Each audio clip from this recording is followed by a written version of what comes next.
नमस्कार दोस्तों, आप सभी का एक नए वीडियो पे स्वागत करते हैं। जी हाँ दोस्तों, रशियन गाने का टीजर रिलीज कर दिया गया ग्लोबल म्यूजिक जंक्शन से। जी हाँ दोस्तों, आज इसी टीजर के बारे में बात करने वाले। जी हाँ दोस्तों, खेसारी लाल यादव को मैच आज से 4 से 5 दिन पहले एक गाना आता है रशियन आएगी, जो उसका ऑडियो रहता है। जी हाँ दोस्तों, उसका वीडियो भी लॉन्च कर दिया गया है। जी हाँ दोस्तों, आप लोग को पिछले वीडियो में हमने बताया था, उसको 1 से 2 दिन मतलब 30 तारीख या 31 तारीख को इसका पूरा गाना रिलीज कर दिया गया। जी हाँ दोस्तों, ये कन्फर्म हो चुका है कि इस गाने को तकरीबन कल तक यानी 31 दिसंबर को इसको रिलीज किया जाएगा। रशियन आएगी खेसारी लाल यादव, रशियन आएगी खुशबू खुशबू तिवारी। जी हाँ दोस्तों, खुशबू तिवारी भोजपुरी न्यू सॉन्ग। जी हाँ दोस्तों, आप लोग को बता देना चाहेंगे 19 मिनट होता है इसको रिलीज किए हुए।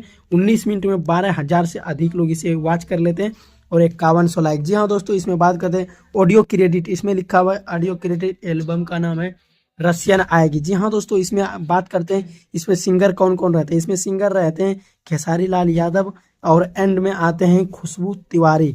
जी हाँ दोस्तों, इसमें लिरिक्स देते हैं प्रकाश बारूद, म्यूजिक डायरेक्टर भी होते हैं प्रकाश बारूद, और कॉम्प्रोमाइज जो होता है वो भी होता है प्रकाश बारूद।